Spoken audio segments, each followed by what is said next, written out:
Inilah Injil suci menurut Matius.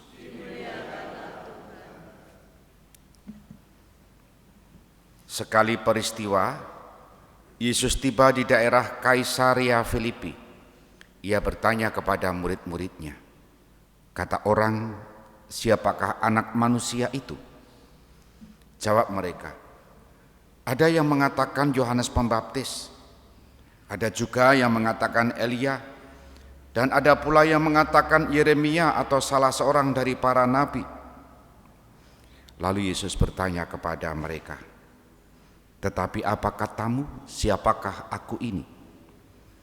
Maka jawab Simon Petrus, engkau adalah Mesias, anak Allah yang hidup.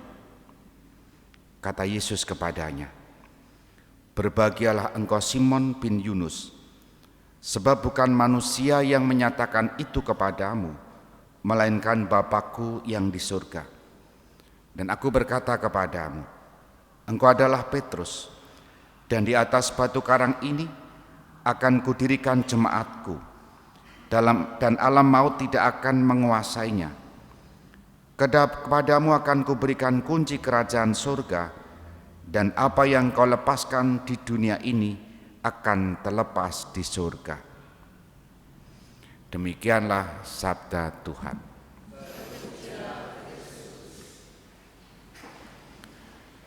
Saudari-saudara terkasih, selamat pagi berkah dalam.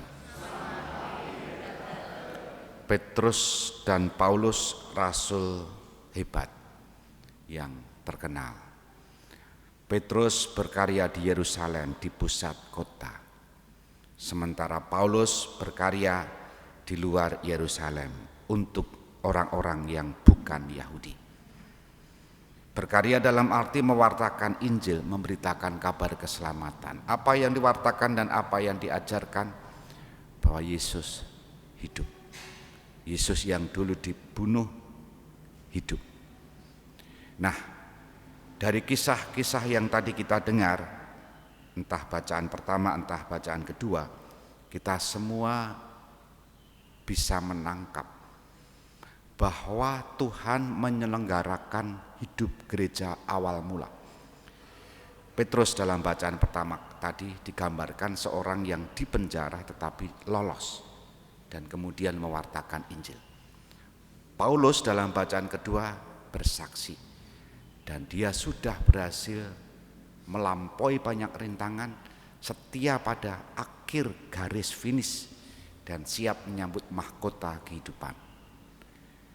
Perjalanan Paulus yang diwartakan secara singkat dalam bacaan kedua tadi menggambarkan dia pun jatuh bangun, dia pun hampir mati. Apa pesannya?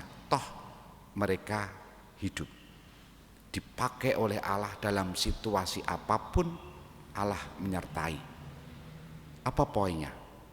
Gereja awal-awal mula melalui kesaksian dua rasul agung ini menunjukkan Allah menyertai, Allah mendampingi. Sampai kapan? Sampai 2024 ini dan tahun-tahun mendatang.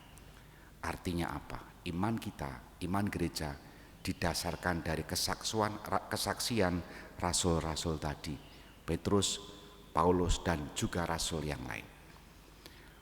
Ketika kita hari ini merayakan Petrus dan Paulus sebagai rasul, apa yang bisa kita temukan, kita renungkan, kita perjuangkan dari hidup kita? Mereka berdua adalah orang yang beriman, Petrus dan Paulus. Beriman kepada siapa? Yesus Kristus. Dan dalam bacaan pertama tadi, iman itu diungkapkan oleh Petrus mewakili rasul yang lain. Engkau adalah Mesias, anak Allah yang hidup. Itu yang dikatakan oleh Petrus, dan itu yang diwartakan dalam bacaan Injil hari ini. Nah, orang beriman harus selalu siap menjadi orang utusan. Diutus untuk apa? Mewartakan Injil, kabar sukacita. Perutusan tidak harus seperti Petrus maupun Paulus ini, tapi perutusan bisa jadi dalam pelayanan-pelayanan kita sehari-hari. Kesaksian hidup, gembira menjadi pengikut Kristus dalam keseharian kita, bersukacita. Dan seorang utusan harus siap menanggung salib. Apa itu salib? penderitaan kecil-kecil dalam hidup kita sehari. Dan setiap orang memiliki salib hidupnya masing-masing sebagai seorang utusan. Maka perayaan hari ini mengingatkan kita akan 3 hal itu. Yang pertama akan iman kita kepada siapa? Yesus Kristus. Yang kedua akan tanggung jawab kita sebagai seorang yang beriman. Apa itu? Utusan. Kita adalah utusan untuk mewartakan Injil dalam cara hidup kita. Dan setiap utusan harus siap menanggung resiko seperti 2 rasul yang kita kenangkan hari ini. Mereka pun mati dibunuh. Dan percayalah, Allah tidak pernah meninggalkan, seperti Allah menyertai mereka di dalam karya-karya awal mereka. Kita hening sejenak.